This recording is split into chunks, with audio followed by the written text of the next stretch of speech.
Rapid revision class 10th board के लिए लिया जा रहा था। उसका फर्स्ट टॉपिक हमने लिया था पीरियोडिक क्लासिफिकेशंस ऑफ एलिमेंट। उसे हमने 22 मिनट में कंप्लीट किया। अब नेक्स्ट टॉपिक हम लेने जा रहे हैं जो कि बायो का है, how do organism reproduce. Chapter number 8 है।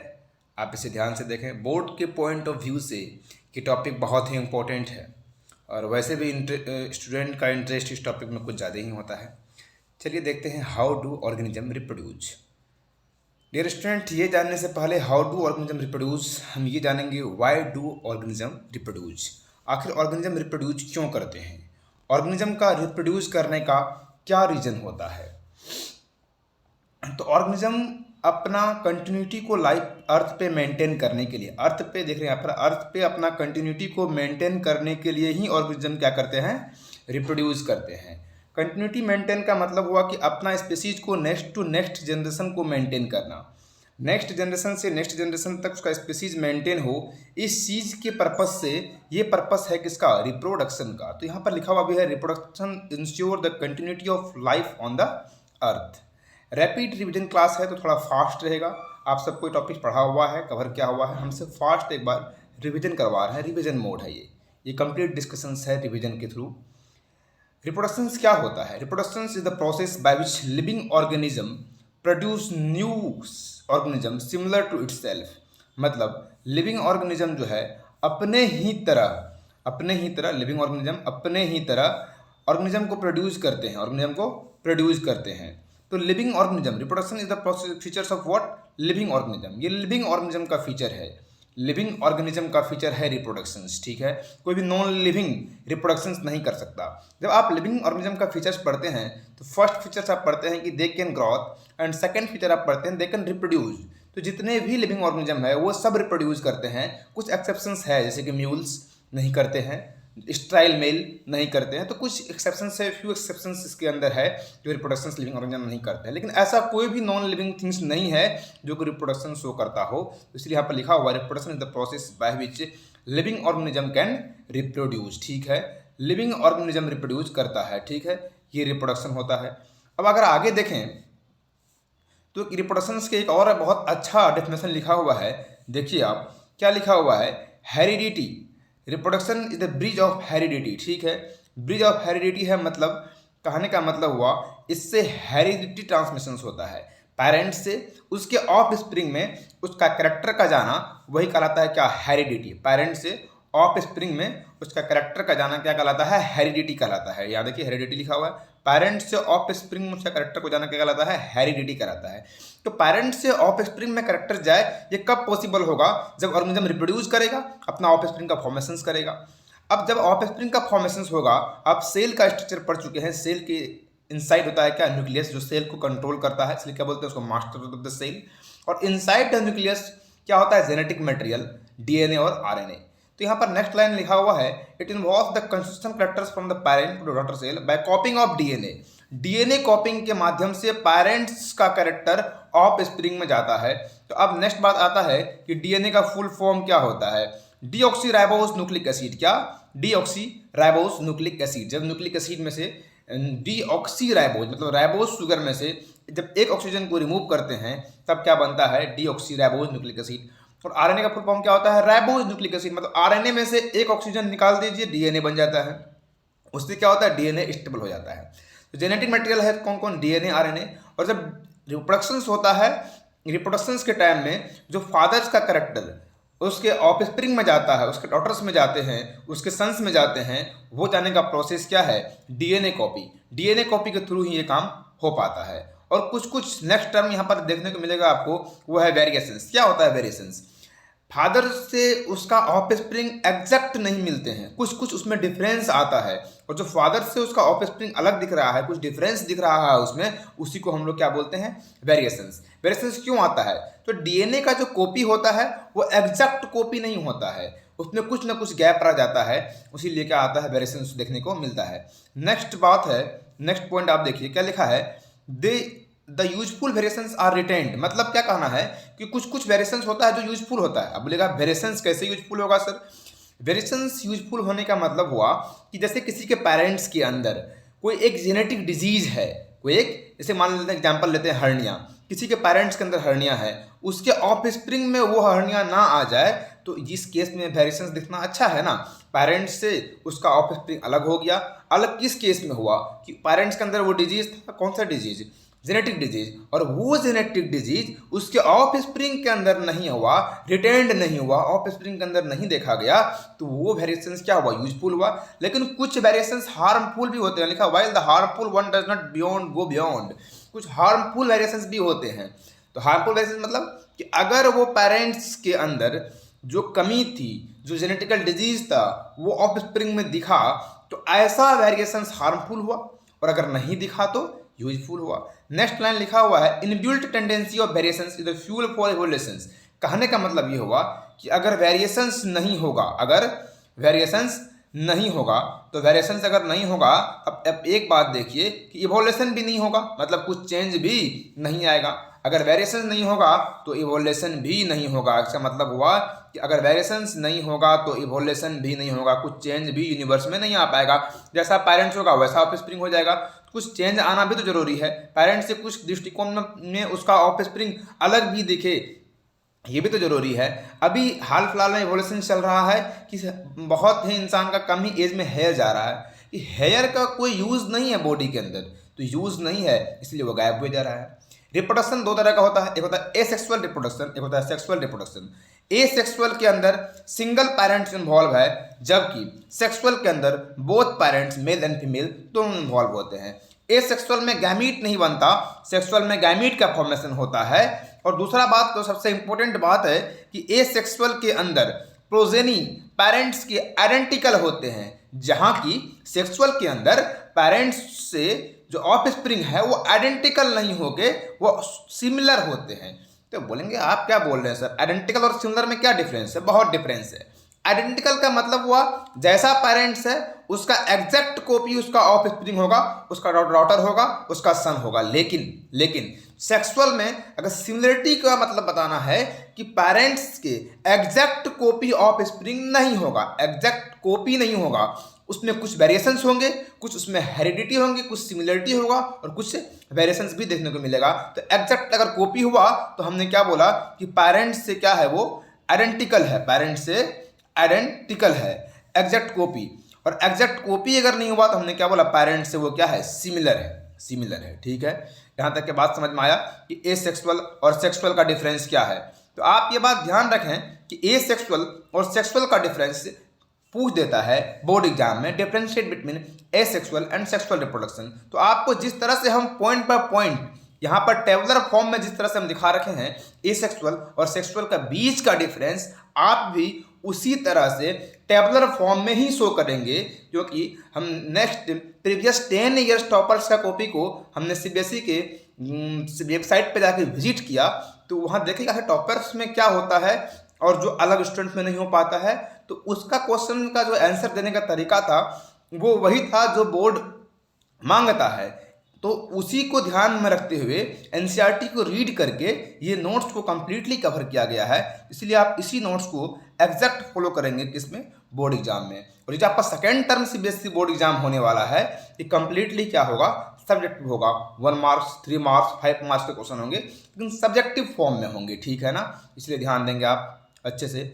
अब यहाँ पे देखिए एसेक्सुअल रिप्रोडक्शन, क्या एसेक्सुअल रिप्रोडक्शन, नेक्स्ट पॉइंट क्या बोल रहा है कि asexual reproduction is extremely useful as mean of rapid multiplication. क्या कहने का मतलब, क्या बोल रहा है ये कि अगर आपको ऑर्गेनिज्म से ऑफ स्प्रिंग लगातार फॉर्मेशंस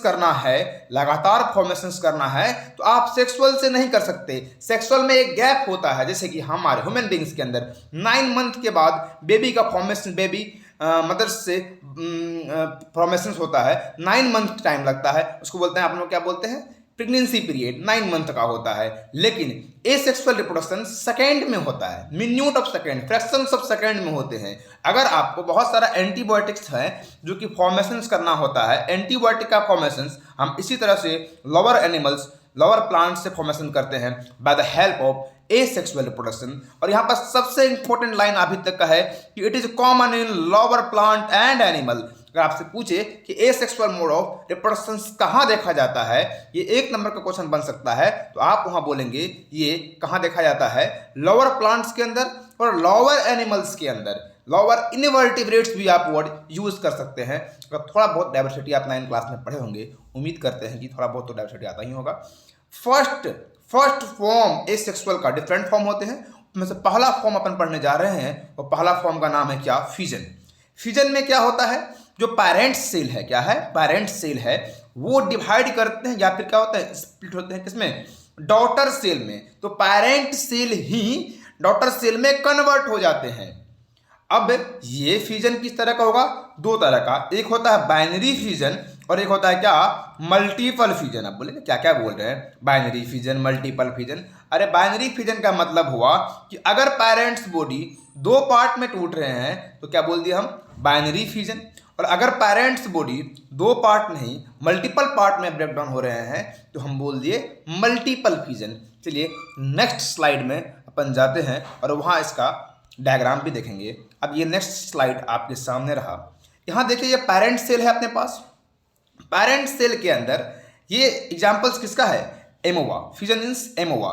एमोवा के अंदर मल्टीपल फ्यूजन नहीं होता है, एमोवा के अंदर क्या होता है, बाइनरी फ्यूजन होता है, ठीक है, 2 फॉर्म में। अब ये पेरेंट्स बॉडी अपना बॉडी को एक्सटेंड किया, बड़ा किया, एक्सटेंड करने के बाद ये पेरेंट्स बॉडी यहाँ से 2 पार्ट में टूट गया और 2 नया डॉटर सेल बन गया, मतलब 2 नया एमोवा बन के तैयार हो चुका है। अच्छा अब यहाँ देखिए, पहले पेरेंट सेल था, अपने आप को पहले वो ग्रो किया एक सर्टेन एज के बाद, उसके बाद क्या हुआ, इसी सेल के अंदर इसका ये देखिए यही है डीएनए, ये डीएनए का कॉपी हुआ, डीएनए इधर भी बढ़ा, इस पार्ट में भी डीएनए है और इस पार्ट में भी डीएनए है, डीएनए का कॉपी हुआ और डीएनए के कॉपी होने के बाद ये पेरेंट्स बॉडी 2 इक्वल पार्ट में डिवाइड हुआ और 2 इक्वल पार्ट में डिवाइड होने के बाद 2 नया एमोवा का फॉर्मेशन हुआ। समझ पा रहे हैं आप, यहाँ पर 2 नया एमोवा बन गया। अब यहाँ पर 2 बन गया, फ्यूजन मतलब टूटना, फ्यूजन का मतलब टूटना, पेरेंट्स बॉडी ही टूटा और उससे क्या बना, 2 नया डॉटर सेल बन के तैयार है। अगर 2 बना है तो हम लोग क्या बोलेंगे, बोलिए बाइनरी फ्यूजन। बाइनरी का मतलब ही होता है मैथ में 2, बाइनरी का मतलब क्या होता है, मैथ में 2 होता है, तो बाइनरी फ्यूजन। और अगर यही पेरेंट्स बॉडी 2 से ज्यादा पार्ट में टूट गया होता तो आप क्या बोलते, मल्टीपल फ्यूजन, ठीक है। नेक्स्ट एग्जाम्पल आपके सामने यहाँ रहा और वो नेक्स्ट एग्जाम्पल क्या है, वो नेक्स्ट एग्जाम्पल आपके पास है बडिंग। क्या है, बडिंग। नेक्स्ट एग्जाम्पल क्या है, बडिंग। अब बडिंग को लेते हैं। बडिंग में क्या है कि new organism produce an outgrowth of parent body part. अरे आपने क्या पढ़ा कि फ्यूजन के अंदर पेरेंट्स बॉडी अपने आप को बड़ा किया और बड़ा करने के बाद अपने बॉडी के अंदर डीएनए का कॉपी किया। डीएनए कॉपी तो करना ही पड़ेगा क्योंकि पेरेंट्स से ऑफ स्प्रिंग में अगर सिमिलरिटी शो करना है, वेरिएशन शो करना है तो डीएनए कॉपी तो मस्ट है रिप्रोडक्शन के लिए। तो डीएनए कॉपी किया और पेरेंट्स बॉडी ही 2 पार्ट में टूट गया, आपने बोला क्या हो गया, फ्यूजन हो गया, ठीक है। अब एक नया फॉर्म है, अगर पेरेंट सेल, यह है पेरेंट सेल, क्या है आपके पास, पेरेंट सेल है, तो ये पेरेंट सेल अपना ही बॉडी पार्ट में, इसी बॉडी पार्ट में एक आउटग्रोथ का फॉर्मेशन करता है, मतलब बॉडी पार्ट को बड़ा कर लेता है, ठीक है। बड़ा करने के बाद फिर अपना डीएनए को कॉपी करता है। आप देखिए ये ब्लैक ब्लैक पार्ट जो दिख रहा है बीच में, ये डीएनए है, इसका कॉपी हुआ, दोनों पार्ट में आपको डीएनए दिख रहा है ना। अब फिर यही पेरेंट बॉडी का ये आउटग्रोथ से न्यू ऑर्गेनिज्म बनता है, मतलब न्यू एस्ट बनता है। ये बडिंग एग्जांपल किसमें हम लोग दे रखे हैं, ईस्ट में। ईस्ट के अंदर ये बडिंग होता है, किसके अंदर होता है बडिंग, ईस्ट के अंदर। तो ये बडिंग मतलब क्या हुआ, पेरेंट्स बॉडी का ही आउटग्रोथ, पेरेंट्स बॉडी का ही आउटग्रोथ, एक नया ऑर्गेनिज्म, नया डॉटर सेल, नया ऑफ स्प्रिंग में कन्वर्ट हो गया, तो हमने क्या बोला, इस प्रोसेस को बडिंग बोला। अच्छा एक बात जो विशेष ध्यान रखना है कि बडिंग किसमें शो होता है, तो ईस्ट के अंदर बडिंग शो होता है, बडिंग इन ईस्ट हमने दिखाया ना। तो कौन सा एसेक्सुअल मोड किसके अंदर होता है, ये भी 1 मार्क्स का क्वेश्चन बनता है, तो इस चीज का भी ध्यान आपको रखना पड़ेगा। तीसरा फॉर्म आपके सामने स्क्रीन पे, स्पोर फॉर्मेशन, बिल्कुल इंटरेस्टेड फॉर्म में आप इसको देखेंगे और आपको इंटरेस्ट तो लेना ही पड़ेगा क्योंकि आपका बोर्ड एग्जाम नियर बाय है और आप अगर रैपिड रिवीजन इससे कर लेंगे तो आपका एक भी क्वेश्चन मिस बोर्ड में होने से रहा, चाहे वो क्वेश्चन 1 मार्क्स का हो या 3 या 5, ठीक है। कंप्लीट बोर्ड के पैटर्न को देखने के बाद ही इसको बनाया गया है। देखिए स्पोर फॉर्मेशन में क्या होता है, स्पोर क्या होता है, यहाँ देखिए spores are small bulb like structure develop, मतलब ये स्मॉल बल्ब की तरह स्ट्रक्चर डेवलप हुआ और इसी को क्या बोलते हैं, स्पोर बोलते हैं। अब ये एग्जाम्पल हमने किसके अंदर देख रखे हैं, फंगस के अंदर। अब फंजाई के अंदर ये देख रहे हैं तो फंजाई के रूट्स को बोलते हैं रैजवाइड्स। क्या बोलते हैं, रैजवाइड्स। और फंगाई का बॉडी जिस पे खड़ा होता है, स्टैंड अप होता है, उसको बोलते हैं स्टोलन। क्या बोलते हैं, स्टोलन। और ये स्टोलन से ये स्पोर को जोड़ने वाला जो इरेक्ट पार्ट है, इस इरेक्ट पार्ट को अपन क्या बोलते हैं, इरेक्ट हाइफा। इरेक्ट हाइफा या फिर इसी को क्या बोलते हैं, स्पोरेंजियोस्पोरोफोर। मतलब वो जो स्पोरोफोर को अपने ऊपर रखा हुआ है, जो अपने ऊपर स्पोरेंजियम को रखा हुआ है। तो स्पोर्स देखिए यहाँ नेकेड है, और यही स्पोर्स जब किसी कवर से बैक पैक होते हैं तो उस कवर का नाम देते हैं स्पोरेंजियम। तो जो स्पोरेंजियम को रखता हो, स्पोरेंजियोफोर्स, उसी को क्या बोलते हैं, इरेक्ट हाइफा बोलते हैं। अब यही एक टाइम आएगा, ये हाइफा पर जो स्पोरेंजियम है, वो स्पोरेंजियम ब्रस्ट करेगा, और ब्रस्ट करने के बाद तमाम स्पोर्स इन्वायरमेंट में फैल जाएगा, और जहां जहां स्पोर्स गिरेगा वहां वहां नया ऑर्गेनिज्म बनेगा नहीं। जहां जहां स्पोर गिरेगा, और स्पोर गिरने के बाद जिस स्पोर को फेवरेबल कंडीशन मिलेगा, वो स्पोर न्यू प्लांट में डेवलप हो जाएगा। अरे हाँ ना बोलिए। इसका एग्जाम्पल आपको देखने को मिलेगा कहाँ, बताइए कहाँ देखने को मिलेगा। इसका एग्जाम्पल आपको अगर गांव घर में आप रहते होंगे या कहीं शहर में भी रहते होंगे, तो जो कदम का पेड़ होता है ना, कदम का पेड़ में भी ये स्पोरेंजियम, जो कदम का फल होता है, वो जहां जहां जाके गिरता है, और गिरने के बाद जहां पर जमीन पे गिरा, और गिरने के बाद जिस जमीन पे उस स्पोर को आप कदम का अगर उस फ्रूट्स को छुएंगे ना, तो चिपचिपा सा लगेगा। और जो चिपचिपा सा लग रहा है, जो आपके हाथ में चिपक रहा है, वही क्या है, स्पोर्स है। और वो स्पोर्स जमीन पे गिरने के बाद नया ऑर्गेनिज्म बनना चाहिए। हाँ, बनेगा कब, जब उसको फेवरेबल कंडीशन मिलेगा। तो लाखों स्पोर्स बनते हैं, लेकिन प्लांट हजारों में आते हैं, क्योंकि हर एक स्पोर्स को फेवरेबल कंडीशन नहीं मिलता है। रिप्रोडक्शन करने के लिए भी फेवरेबल कंडीशन बहुत जरूरी है, ये तो आप लोग को अच्छे से पता होगा। फ्रेगमेंटेशन की बात करते हैं। अब ये क्या होता है फ्रेगमेंटेशन, एक्सीडेंटल प्रोसेस है ये, एक्सीडेंटल प्रोसेस। अभी तक हमने जितना भी फॉर्म पढ़ा, वो तीनों फॉर्म में कोई एक्सीडेंटल नहीं था। ये एक्सीडेंटल केस है। क्या है, एक्सीडेंटल केस है। अब देखते हैं फ्रेगमेंटेशन इन स्पायरोगेरा। स्पायरोगेरा एक ऑर्गेनिज्म है, आपको याद करना पड़ेगा कि फ्रेगमेंटेशन किस में होता है। तो आप बोलेंगे फ्रेगमेंटेशन स्पायरोगेरा में होता है। Which of the following sauce fragmentation. अब साथ एग्जांपल में रहेगा ईस्ट फंजाई स्पायरोगेरा बोथ। आप बोलेगा क्या, स्पायरोगेरा। ये 1 मार्क्स का क्वेश्चन हो जाएगा, ठीक है। अब ये स्पैरोगेरा का बॉडी है, स्पैरोगेरा का बॉडी है। इन जनरल ये स्पैरोगेरा समुद्र के अंदर देखने को मिलता है। किसी भी कारण बस किसी चीज से टकराया, वेल मछली से टकरा गया, वेल मछली से टकरा गया, और ये स्पैरोगेरा ये 2 पार्ट में टूट गया। अब जो 2 पार्ट में टूट गया, वो दोनों पार्ट कंप्लीट न्यू ऑर्गेनिज्म में फॉर्मेशन हो जाएगा। मतलब जो 2 पार्ट में स्पैरोगेरा टूट गया, वो 2 पार्ट कंप्लीट नया स्पैरोगेरा का फॉर्मेशन कर देगा। इसी को तो हमने क्या बोला, फ्रेगमेंटेशन। आप बोलेंगे सर क्या 2 ही पार्ट में टूटेगा? जितना पार्ट में स्पैरोगेरा का बॉडी टूट जाएगा, उतना पार्ट से नया स्पैरोगेरा बन जाएगा। इसी को तो हम बोलते हैं फ्रेगमेंटेशन। इसी को क्या बोलते हैं, फ्रेगमेंटेशन। अब यहां तक आपका 4 फॉर्म कंप्लीट हुआ। नेक्स्ट फॉर्म नेक्स्ट स्लाइड में ये आपके सामने रहा, और उसका नाम क्या है, इसका नाम क्या है, रीजेनरेशन। क्या है, रीजेनरेशन। अब देखिए हाइड्रा के अंदर, हाइड्रा के अंदर प्लेनेरिया। इसमें क्या होता है, अभी भी देख लेते हैं, देखते हैं क्या होता है, इसमें क्या दिक्कत है। ये हाइड्रा का बॉडी है, ये हाइड्रा का बॉडी है, ठीक है, हाइड्रा का बॉडी है। तो यहाँ क्या लिख रखा है, when the simple animal like Hydra planaria develop into new individual from their broken older part is known as regeneration. It is carried out by specialized cell which grow large number of cell. अब देखिए क्या बोल रहा है यहाँ पे, आप ध्यान से देखिए, ध्यान से आप यहाँ पर कंप्लीट ध्यान लगाए बैठिए। आपका बोर्ड का डिस्कशन हो रहा है, और बोर्ड तो आपका पहला एग्जाम होता है। अब ये हाइड्रा है, हाइड्रा का बॉडी जितना पार्ट में टूटेगा, उससे नया नया ऑर्गेनिज्म का फॉर्मेशन हो जाएगा। नया हाइड्रा, नया प्लेनेरिया बन के तैयार हो जाएगा। ये हाइड्रा और प्लेनेरिया आपके सामने रहा, तो ये दोनों आपके सामने रहा स्क्रीन पे, ठीक है। अब यहाँ पर आपका रीजनरेशन भी कंप्लीट हुआ। अब है क्या, बहुत इंपॉर्टेंट पार्ट्स एसेक्सुअल मोड का, वो है वेजिटेटिव प्रोपेगेशन। क्या है, वेजिटेटिव प्रोपेगेशन। क्या है, वेजिटेटिव प्रोपेगेशन।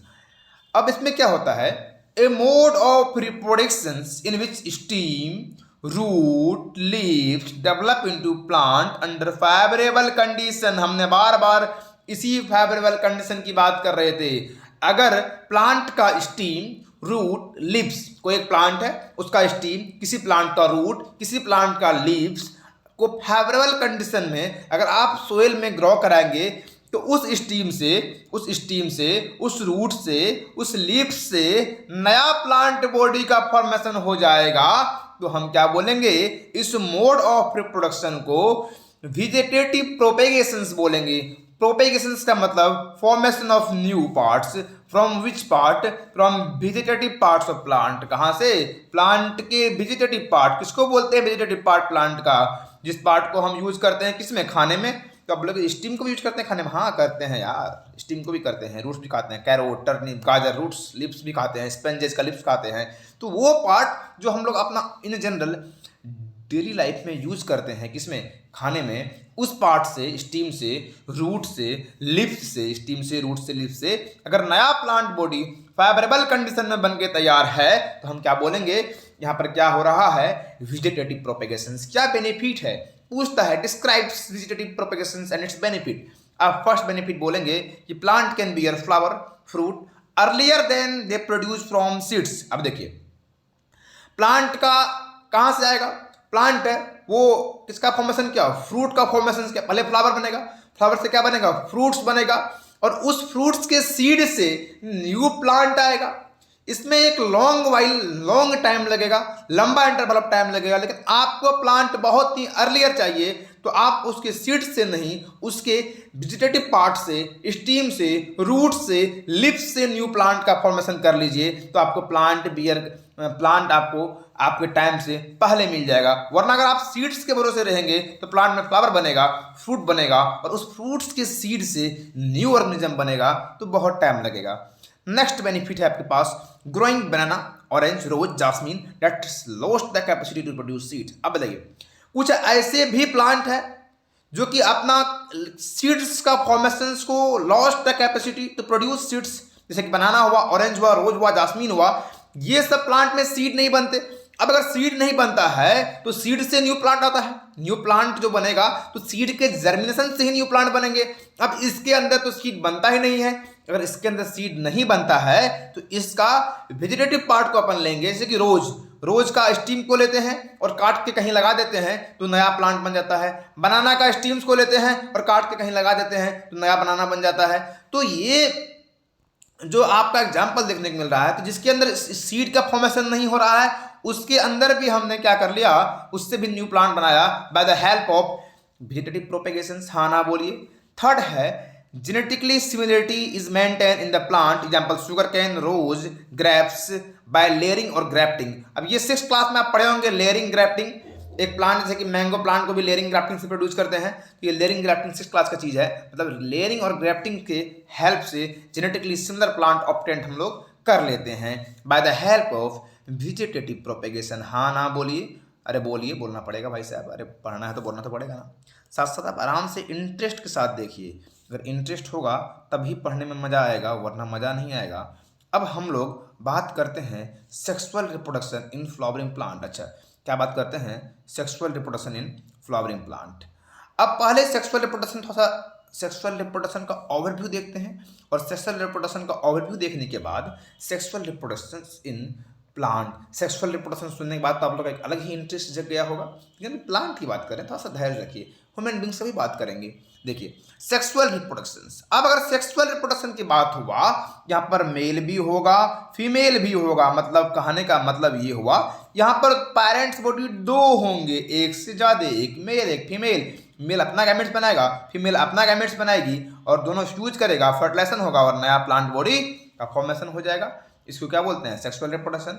इस सेक्सुअल में ऐसा कोई झमेला नहीं था। एक ही प्लांट बॉडी से, एक ही बॉडी से नया ऑर्गेनिज्म बन जाता था, ना गैमेट बनता था, ना कोई झमेला था। लेकिन सेक्सुअल में तो बनेगा। देखते हैं क्या होता है। सेक्सुअल में क्या है?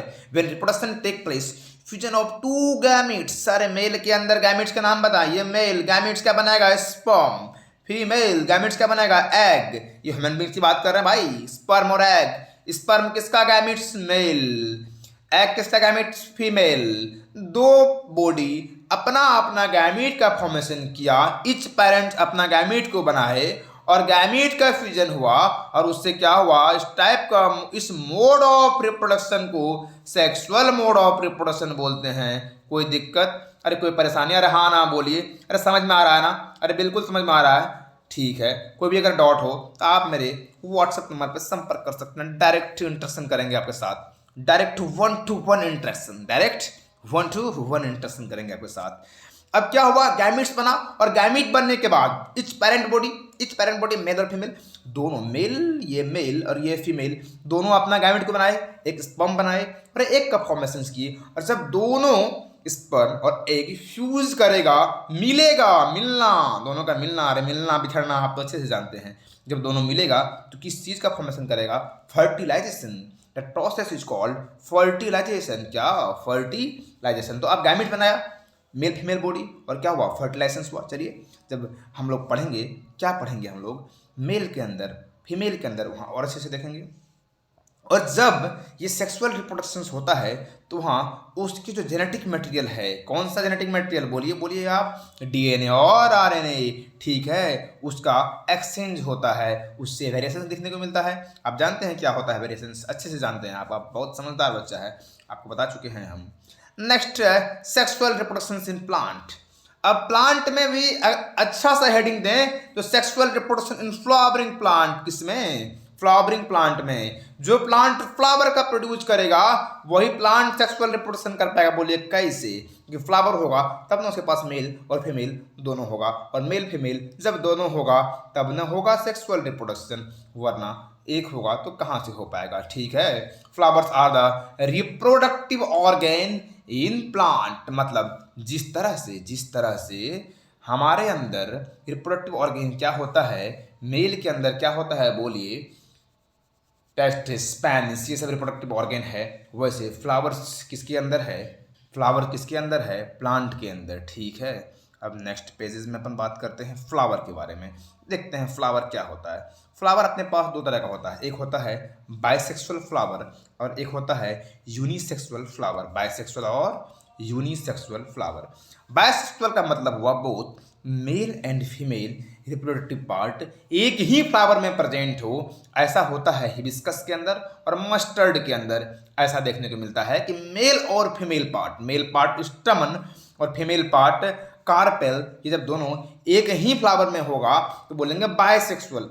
अब बोलिएगा कि सर यहाँ लिखा हुआ बायसेक्सुअल मतलब दो होना चाहिए ना। दो नहीं, दो पार्ट मेल और फीमेल एक में ही है। दो तो है ना, एक मेल एक फीमेल, लेकिन एक ही फ्लावर में होगा। एक ही फ्लावर में अगर दोनों पार्ट हुआ तो बाय मतलब दो और सेक्सुअल मतलब सेक्सुअलिटी। और अगर दोनों सेक्सुअलिटी एक ही फ्लावर में है तो क्या बोलेंगे? By sexual flower. क्या बोलेंगे? By sexual flower. हाँ ना बोलिए, क्या बोलेंगे? बायसेक्सुअल। एग्जाम्पल है अपने पास हिबिस्कस और क्या है? मस्टर्ड। हिबिस्कस और मस्टर्ड याद करेंगे आप एग्जाम्पल अच्छे से।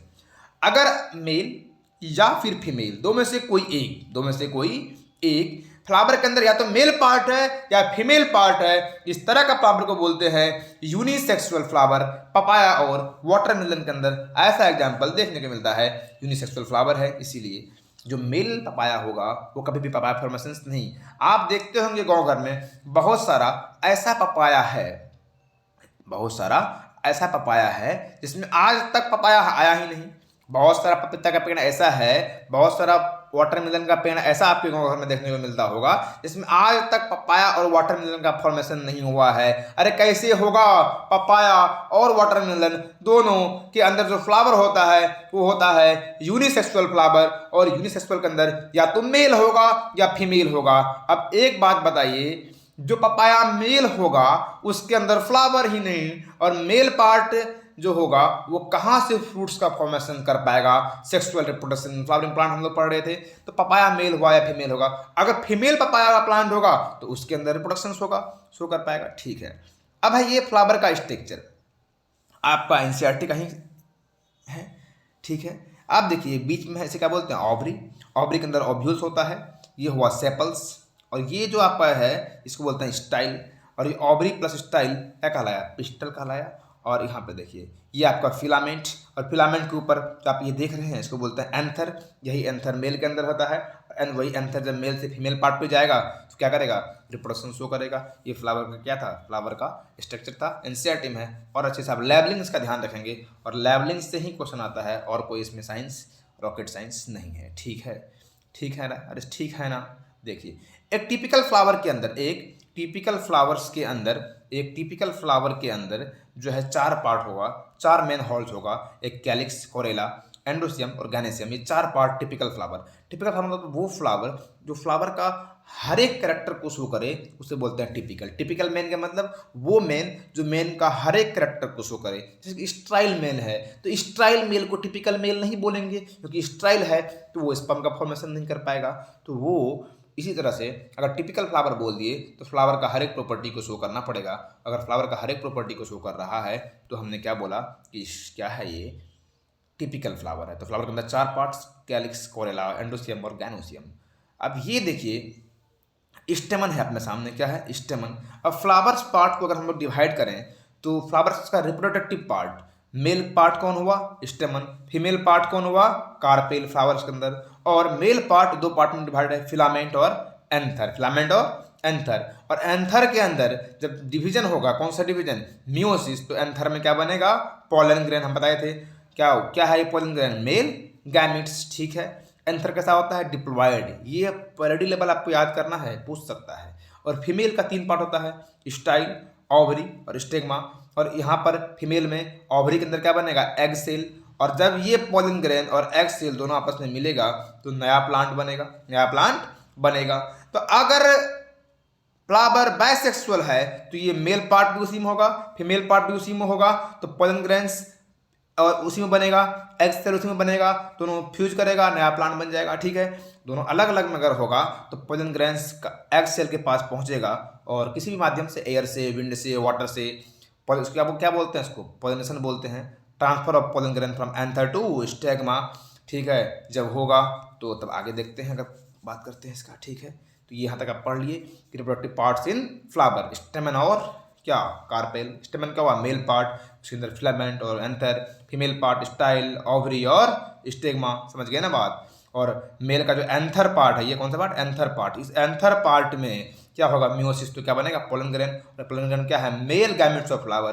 और फीमेल में क्या है, स्टाइल, ओवरी, स्टेग्मा। ये 3 पार्ट है फीमेल का कार्पेल में। और इसमें ओवरी में क्या होगा, एग सेल का फॉर्मेशन होगा। ठीक है, ये था। अब आगे देखते हैं, यहाँ पर 2 टर्म है अपने पास, एक है सेल्फ पॉलिनेशन और एक है क्रॉस पॉलिनेशन।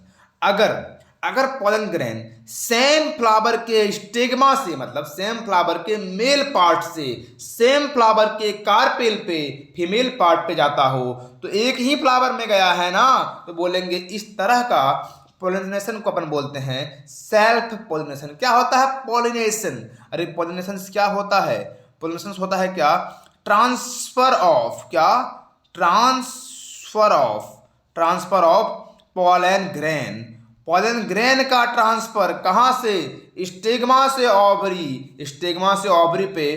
तो ये पोलन ग्रेन का ट्रांसफर क्या कहलाता है, पोलिनेशन। अगर फ्लावर बाइसेक्सुअल है तो मेल और फीमेल दोनों एक ही फ्लावर में है, तो वह उसी का स्टिग्मा से उसी का कार्पेल में जाएगा, तो बोलेंगे सेल्फ पोलिनेशन। और अगर फ्लावर यूनिसेक्सुअल है, एग्जाम्पल पपाया, एग्जाम्पल वाटरमेलन, तो अगर फ्लावर ऐसा है तो या तो उसके पास मेल पार्ट होगा या उसके पास फीमेल पार्ट होगा। तो अगर फीमेल पार्ट होगा तो अब क्या होगा कि मेल पार्ट में कहीं और बनेगा पोलन ग्रेन, और वहां से pollen grain bye the help of pollinating agent, that is कुछ भी हो सकता है, एयर, वाटर, विंड, किसी भी माध्यम से अगर उस फ्लावर के पास पहुंचेगा, और उसको बोलेंगे क्रॉस पोलिनेशन। मतलब एंथर और स्टिग्मा सेम फ्लावर में है तो बोलेंगे सेल्फ पोलिनेशन, और अलग अलग में है तो बोलेंगे क्रॉस पोलिनेशन। ठीक है, अब इसी देखिए, अगर आप, हम पहले बोल दिए पोलन ग्रेन का ट्रांसफर अचीव कर सकते हैं एजेंट, विंड से, वाटर से और एनिमल से भी आप इसे कर सकते हैं ट्रांसफर पोलिनेशन का। पोलिनेशन के बाद पोलन ग्रेन क्या होगा, एग सेल के पास पहुंचेगा पोलन ट्यूब के हेल्प से, और जब एग सेल के पास पहुंचेगा तो क्या हो जाएगा, फ्यूजन। और फ्यूजन होने के बाद क्या हो जाएगा, आप बताइए, फ्यूजन होने के बाद क्या होगा, फ्यूजन होने के बाद न्यू ऑर्गेनिज्म बन के तैयार हो जाएगा। तो यहाँ तक आपका था sexual reproduction in flowering plant. ये फ्लावरिंग प्लांट की बात था, sexual reproduction in flowering plant क्या है देखिए। फर्टिलाइजेशन क्या होता है, फर्टिलाइजेशन क्या होता है, फ्यूजन ऑफ क्या, fusion of pollen grain and female gamete, it occur inside the ovary, ovary के अंदर होगा, and zygote is produced in this process, और इस प्रोसेस में क्या बनेगा, जायगोट बनेगा और जायगोट का फॉर्मेशन होगा। अब अगर आप यहाँ पर ध्यान से देखिए, ये स्ट्रक्चर है, ये आपका स्टिग्मा, स्टाइल और ओवरी। अब क्या हुआ, यहाँ पे पोलन ग्रेन बना, फ्लावर बाइसेक्सुअल है तो उसका मेल पार्ट भी यहीं पे है, मेल पार्ट भी यहीं पे है और फीमेल पार्ट भी यहीं पे है। यहाँ पे पोलन ग्रेन बन गया और पोलन ग्रेन बनने के बाद ये पोलन ट्यूब से, पोलन ग्रेन बनने के बाद ये पोलन ट्यूब से पोलन ग्रेन कहाँ पहुँच गया है, एग सेल के पास, और जब एग सेल के पास पहुँच जाएगा तो पहुँचने के बाद क्या हो जाएगा, फर्टिलाइजेशन हो जाएगा, दोनों मिलेगा और उसी को मिलने को क्या बोलते हैं, फर्टिलाइजेशन बोलते हैं, और मिलने के बाद न्यू ऑर्गेनिज्म का सिंथेसिस हो जाएगा। ठीक है, यहाँ तक था sexual reproduction in flowering plant. Next part में हम बात करेंगे sexual reproduction in human beings. अभी तक के लिए यहीं तक क्लास समाप्त करते हैं। ठीक है, और नेक्स्ट पार्ट जो होगा सेक्सुअल रिप्रोडक्शन, ठीक है, वो होगा किसमें, ह्यूमन बींग्स में। वो इसको हम उस वीडियो को कल कर देंगे अपडेट। यहाँ तक आप अच्छे से पढ़ के आइएगा, फिर कल मिलते हैं। जय हिंद।